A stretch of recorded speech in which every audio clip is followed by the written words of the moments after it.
কাজলদাকে তার অর্থোপেডিক বিষয়ে প্রশ্ন করার পরিবর্তে সবার সামনে তিনি কৌতুক, বিদ্রূপ এবং অপমান করার জন্য ওনার নাম প্রচেতা রঞ্জন, আর সজনীবাবু অনুকূল ঠাকুরের পরিবর্তে লিখতেন নকুল ঠাকুর বিদ্রূপ করে।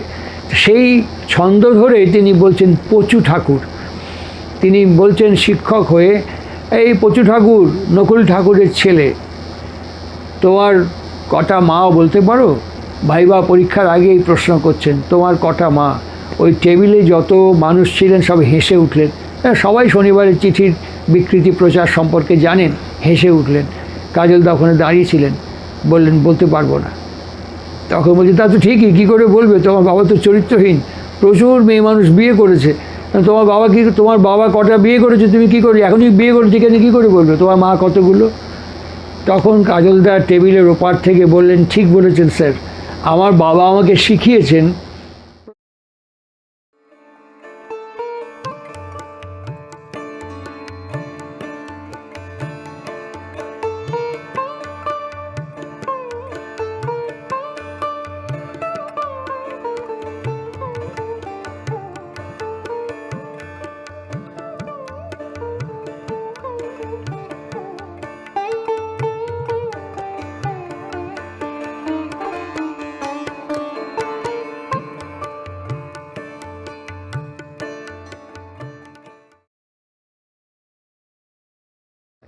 এখন মাঝে মাঝে এই যে কথাগুলো আমি বলছি, এই কথাগুলো একটা ফিলসফি বা একটা থিওরি নয়, এর লিভিং ডেমনস্ট্রেশন আমি দেখেছি আমার চোখের সামনে।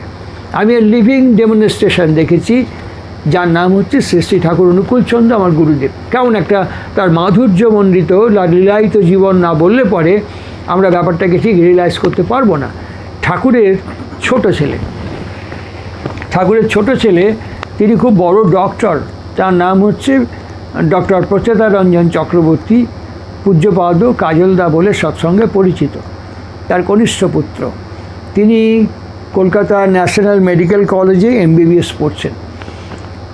সেই সময়ে আমাদের পশ্চিমবঙ্গে, বিশেষ করে পশ্চিমবঙ্গে এবং পূর্ববঙ্গে তখন অবিভক্ত ছিল বিখ্যাত সমালোচক, বিখ্যাত প্রবন্ধকার, বিখ্যাত সাহিত্যিক সজনীকান্ত দাস।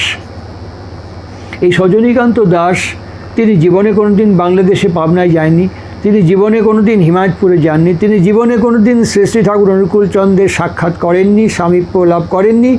কিন্তু উনি কলকাতায় বসে ক্রমাগত একটা কাগজে ঠাকুরের নিন্দে করতেন। সেই কাগজটার নাম ছিল শনিবারের চিঠি। এই শনিবারের চিঠিতে তিনি ক্রমাগত নিন্দে করতেন। কেন করতেন? তার ব্যবসায়িক লাভ হতো। যত ঠাকুর অনুকূলচন্দ্রের নিন্দে করছেন তত তার কাগজের বিক্রি খুব বেড়ে যেত। আর এই ক্রমাগত বিক্রি বাড়ার জন্য তিনি না দেখে বানিয়ে বানিয়ে বিভিন্ন কথাবার্তা লিখতেন। এবং এই নিন্দাটা এত বেশি প্রচলিত হয়েছিল সেই সময়, শ্রী শ্রী ঠাকুর অনুকূলচন্দ্র সম্পর্কে অগণিত মানুষ একে বিশ্বাস করতেন। সজনীবাবুর মতো মানুষ লিখছেন, অবিশ্বাস করার কারণ নেই। প্রায় এই কথাগুলো সর্বত্র ছড়িয়ে গিয়েছিল। ঠাকুরের যারা অনুরাগী, অনুসারী, ভক্ত শিষ্যগণ, তারা একদিন এই বিষয়ে ঠাকুরকে জানান যে এরকম করে অবাস্তব, অবান্তর, মিথ্যে কথা লিখছেন, এর প্রতিবাদ হওয়া দরকার। ঠাকুর কোনো গুরুত্ব দেননি। ঠাকুরেরই এক শিষ্য, তার নাম হচ্ছে রাধিকানাথ রাহা, তিনি হকারি করতেন, এই কাগজটা বিক্রি করতেন এবং এর উপরে তার সংসার চলতো। এত হট কেকের মতো বিক্রি হতো যে তার সংসারটা মোটামুটি চলতো, কাগজ আনলেই কর্পূরের মতো উড়ে যেত। তো একদিন যার বাড়িতে কাগজ দিয়েছেন তিনি বলছেন, এই রাধিকা, তুই ঠাকুরের শিষ্য না? বলছে হ্যাঁ। তুই পাপ করছিস কেন? বলে কী পাপ? বলে তোর গুরুর নিন্দের মধ্যে আছে, তো তুই এই নিন্দেগুলো বাড়ি বাড়ি ছড়াচ্ছিস। ও খুব আতান্তরে পড়ে গেছে। সে তখন সঙ্গে সঙ্গে ঠাকুরের কাছে গিয়ে হেমায়তপুরে বলছেন, ঠাকুর, আমি তো একটা পাপ করেছি, এর প্রায়শ্চিত্ত কী হবে? বলে কী পাপ? বলে এই কাজ, আমি তো আপনার নিন্দে করছি, আমি তো লেখাপড়া জানি না, এই কাগজে নাকি আপনার নিন্দে মন্দ হচ্ছে, আমি তো এই কাগজ সব জায়গায় বিক্রি করি। ঠাকুর শোনার পরে তখন বললেন যে, কপি বিক্রি করলি? বলে এত কপি। বাজার কেমন? বলে খুব গরম, এখন আনলে আরও বিক্রি হবে? বলে হ্যাঁ, আরও নিয়ে আয়, আরও বিক্রি কর। তিনি উৎসাহিত করলেন। এবং আরও বিক্রি করার পর বলছে এর মধ্যে যে আপনার নিন্দে। ঠাকুর হাসতে হাসতে সেই রাধিকানাথ রাহাকে বলেছিলেন, আমি বলি কি এপালেই হোক আর ওপালেই হোক, তা আমারই নাম করছে, এটা আমারই নাম, এদিকেই হোক আর ওদিকে, ওটা আমারই নাম করছে। রাধিকানাথরা অবাক হয়েছিলেন। ইতিহাস আমাদেরকে বলেন, শৈলজাবাবু, বিখ্যাত সাহিত্যিক পশ্চিমবঙ্গে ভারতের, শৈলজাবাবু দেওঘরে আমন্ত্রিত হয়েছেন। দেওঘরে আমন্ত্রিত হয়েছেন একটি উৎসবে অতিথি হিসেবে, এবং সেই উৎসবে সজনীবাবুকেও সৎসঙ্গ আমন্ত্রণ জানিয়েছেন।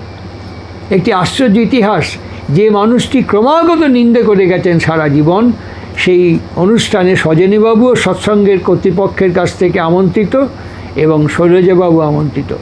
শৈলজাবাবু যখন সজনীবাবুকে বলছেন যে যাবেন তো, উনি হাত জোর করে শৈলজাবাবুর দিকে তাকিয়ে বলেছেন যে শৈলজাবাবু, আমি সারা জীবন যে মানুষটিকে আঘাত করেছি, সারা জীবন যে মানুষটির কাছে না গিয়েও বানিয়ে বানিয়ে নিন্দে কথা বলেছি, সেই মানুষ আমাকে আমন্ত্রণ জানিয়েছে সম্মানের সাথে।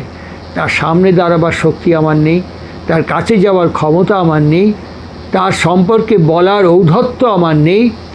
আমি শুধু একটি অনুরোধ আপনাকে করছি, আপনি যাচ্ছেন তো, আপনি খালি আমার হয়ে তার কাছে ক্ষমা চেয়ে নেবেন আর আমার প্রায়শ্চিত্তের বিধানটা শুনে আসবেন। ভক্তদের অনুরোধে তখন কলকাতার, সেই সময় যখন পাবনাতে ঠাকুর ছিলেন, তখন কলকাতার পুলিশ কমিশনার ছিলেন মিস্টার টেগার সাহেব, এবং ভক্তদের অনুরোধে টেগার সাহেবের কাছে কলকাতার পুলিশ কমিশনারের হেডকোয়ার্টারে অসংখ্য অভিযোগ জমা পড়ে, এবং কলকাতার টেগার সাহেব পাবনা হিমায়তপুরে অ্যাজ পার দি মানে বর্ণনা সজনীবাবু তদন্ত করেন, এবং সব মিথ্যে ভুয়ো এই বানানো গল্প এগুলো অনুসন্ধান করার পর সেই সময়ে টেগার সাহেব সজনীবাবুকে 50 টাকা জরিমানা করেছিলেন। সজনীবাবু আনন্দের সঙ্গে 50 টাকা দিয়ে টেগারকে বলেছিলেন যে আপনি জরিমানাটা ঠিকই করেছেন, আমার এটা দেওয়া কর্তব্য, আমি আমার বিক্রি বাড়ছে বলে এটা আমি করেছিলাম। তো ঠাকুর নিন্দার মধ্য দিয়ে মানুষের সংরক্ষণ করেছেন। ঠাকুর নিন্দার মধ্যকে, নিন্দাকে গ্রহণ করে মানুষকে পোষণ দিয়েছেন, মানুষকে উদ্বর্ধিত করেছেন।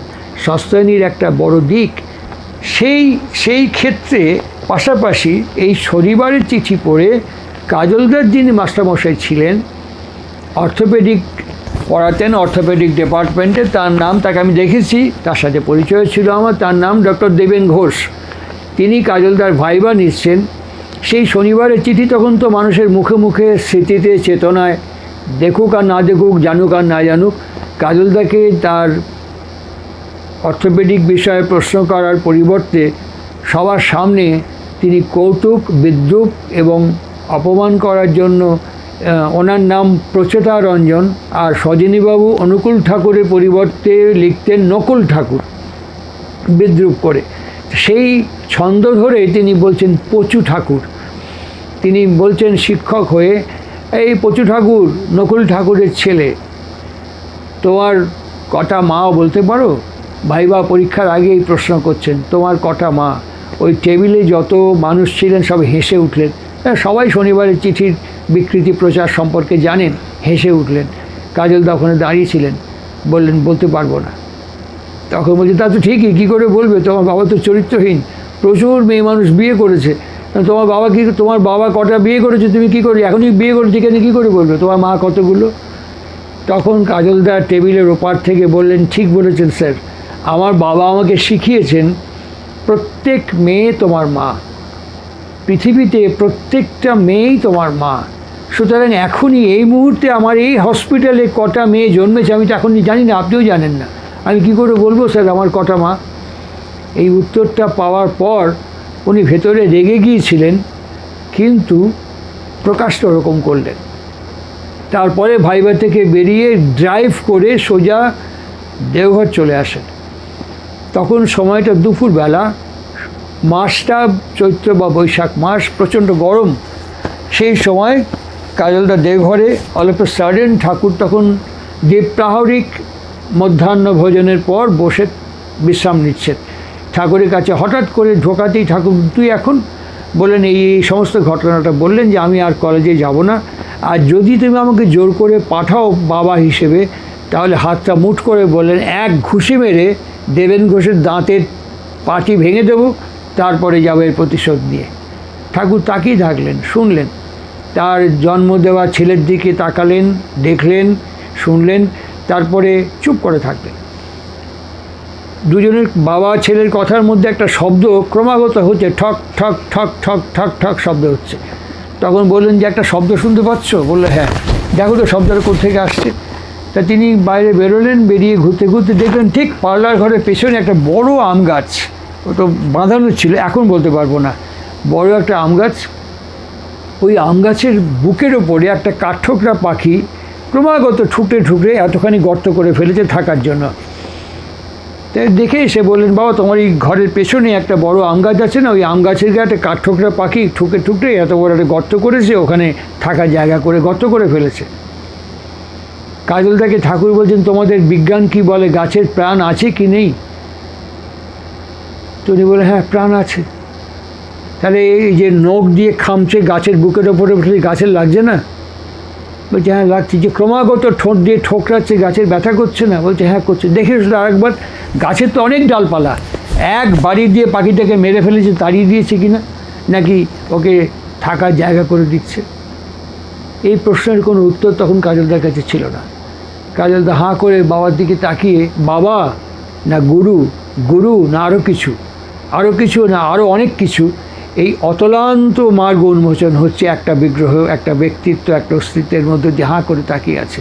আর উনি ঝর্ণা ধারার মতন তার স্রোতকে নামিয়ে দিয়ে বলছেন যে একটা সামান্য গাছ যার মস্তিষ্ক, ব্রেন নিচের দিকে ব্লান্ট, অথচ সারাশীল, প্রতিরোধ করতে পারে না, প্রতিবাদ করতে পারে না, বিক্ষোভ জানাতে পারে না, হজম করতে পারে, সহ্য করতে পারে, গ্রহণ করতে পারে, আশ্রয় দিতে পারে। একটা সামান্য ব্লান্ট গাছ যদি এতটা আশ্রয় দিয়ে, এতটা ক্ষমা দিয়ে, এতটা গ্রহণ মুখরতা দিয়ে, এতটা ধৈর্য দিয়ে তাকে আশ্রয় দিতে পারে তার বুকে, আর তুমি যার থেকে জন্মগ্রহণ করেছো, তুমি মাস্টার মশাইকে এত অশ্রদ্ধা, এত বিরক্তি, এত ক্ষোভ দিয়ে প্রত্যাখ্যান করতে শিখলে কোথায়? সন্তান এবং শিষ্য হাঁ করে তার বাবার দিকে তাকিয়ে থাকলেন। নেমে গেল গলার স্বর, কি করব?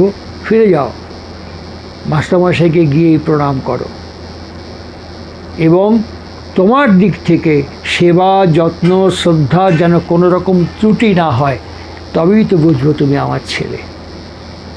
ফিরে গেলেন, এবং ফিরে গেলেন। আমি দেখেছি ডক্টর দেবেন ঘোষ সিঁড়ি থেকে নামতে গিয়ে অ্যাঙ্কেল জোনটা মুচকে গিয়ে ভেঙে গিয়েছিল, ফ্র্যাকচার হয়ে গিয়েছিল।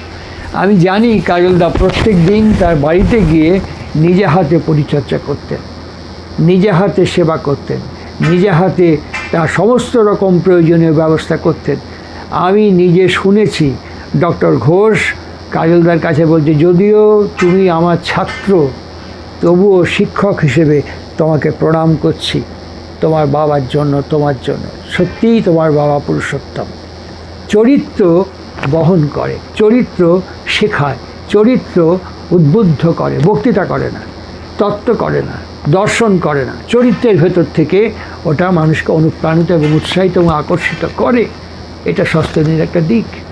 সুতরাং শ্রী শ্রী ঠাকুর অনুকূল চন্দ্র সু অস্থি অয়ন, আমার পরিবেশ, পারিপার্শ্বিক প্রতিবেশীর মধ্যে যদি কেউ এমনতর হয়ে থাকে, আর এই যে যা মূর্ত হয়ে আছে, যেটা আমি চোখে দেখেছি, এই বিষয়টা যখন আমি রিকল করব আমার মস্তিষ্কে, আমার যে বৃত্তি আমাকে বৃত্তের মধ্যে ঘোরাবে, পেনিট্রেট করে বেরিয়ে যেতে আমার খুব বেশিক্ষণ সময় লাগবে না, আমার খুব কষ্ট হবে না, আমি একে অনায়াসে অতিক্রম করতে পারবো।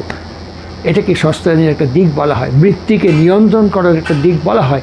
এইভাবেই এই যে নিয়ন্ত্রণ করবার যে সম্বেগ, এটি আহরণ করতে হয় ভার্টিক্যালি বসে, সোজা হয়ে বসে, এরকম সাদা চাদর দিয়ে আপাদ মস্তক ঢেকে একে মনন চিন্তন করতে হয়, যাকে ধ্যান বলা হয়। ধ্যান মানে ক্রমাগত একটা চিন্তার সঙ্গে লেগে থাকা, আর এই চিন্তা লেগে থাকতে থাকতে প্রতি মুহূর্তে বিক্ষেপ এবং বাধা আসতে থাকে, তাকে ঢেউয়ের মতন অতিক্রম করতে করতে সাঁতরে সাঁতরে এগিয়ে যাওয়া, একে বলে ধ্যান যোগ। আর এই ধ্যান যোগের মধ্য দিয়ে আমরা সাদা ব্যবহার করি কেন? সাদা দ্য অনলি কালার।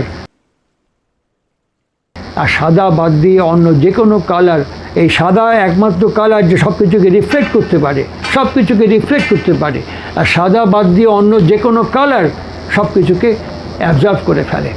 তা সুতরাং আমরা যে গ্যালাক্সিতে বাস করছি, প্রত্যেক মুহূর্তে অনেক কসমিক রে আমাদের কাছে আসছে, অনেক রে আসছে, আর সেগুলো এই চাদরের বাইরের দিকে লেগে অ্যাপারেন্টলি টেম্পোরারিলি ওটা রিফ্লেক্টেড হচ্ছে। আর আমি যখন আমার এক্সেন্ট্রিক মুডকে আমি কনসেন্ট্রিক মুডে কনভার্ট করছি, আমি যে বৃত্তির মধ্যে, তখন আমাকে এরকম বলে যে সৌম্যদ্বীপ বলে যে অ্যাটাক করো, তার প্রত্যুত্তর দাও, আমি যখন ওকে অ্যাপ্রিসিয়েট করে অ্যাকসেপ্ট করে ওরকম করছি, তখনই আমার ভেতরে যে এক্সেন্ট্রিসিটি তৈরি হচ্ছে, একে আমি জোর করে কনসেন্ট্রিক মুডে নিয়ে যাচ্ছি। এই যে ব্যাটল, এই যে যুদ্ধমানতা আমার ভেতরে ঘটছে, এই ক্ল্যাশের ভেতরে কি হচ্ছে, তাপ সৃষ্টি হচ্ছে। এই হিটটা আমার শরীর থেকে রিফ্লেক্ট করছে, রেডিয়েট করছে, আমার চাদরের এই ভেতরের ভাগে হিটটা গিয়ে যখন লাগছে, ওটা আবার রিফ্লেক্ট করে আমার শরীরে ব্যাক করছে। মেডিকেল সায়েন্সে একে অটোথেরাপিউটিক ট্রিটমেন্ট বলা হয়। তাহলে অটোথেরাপি যখন আমি করতে থাকবো ভার্টিক্যালি বসে একভাবে এক মনে চিন্তন মননের মধ্য দিয়ে, তখন আমার এক্সেন্ট্রিসিটি যখন কনসেন্ট্রিক মুডে আসবে, এক পংক্তিতে গেলে একটা ম্যাগনেটিক ফিল্ড তৈরি হয়। Heat, light, sound, electricity, magnetism যখন একটা পংক্তিতে আসে, তখনই ম্যাগনেটিক কনভার্ট হয়ে যায়। ঠিক একইভাবে আমার ভেতরের প্রদত্ত যে ক্ষমতা আছে, আমার ভেতরে যা প্রপার্টি ক্যাপাবিলিটি নিয়ে আমি জন্মগ্রহণ করেছি, সেটা এক মুহূর্তে ট্রান্সফার করা আমার পক্ষে খুব অসম্ভব নয়। এই ট্রান্সফরমেশনের মধ্য দিয়ে আমি আমাকে অস্থি অয়নে কনভার্ট করে দিতে পারি। আমার যতই ত্রুটি বিচ্যুতি যাই থাক না কেন, আমি চেষ্টা করতে পারি। এটাকে সস্তায়নী বলে চিহ্নিত করা যায়।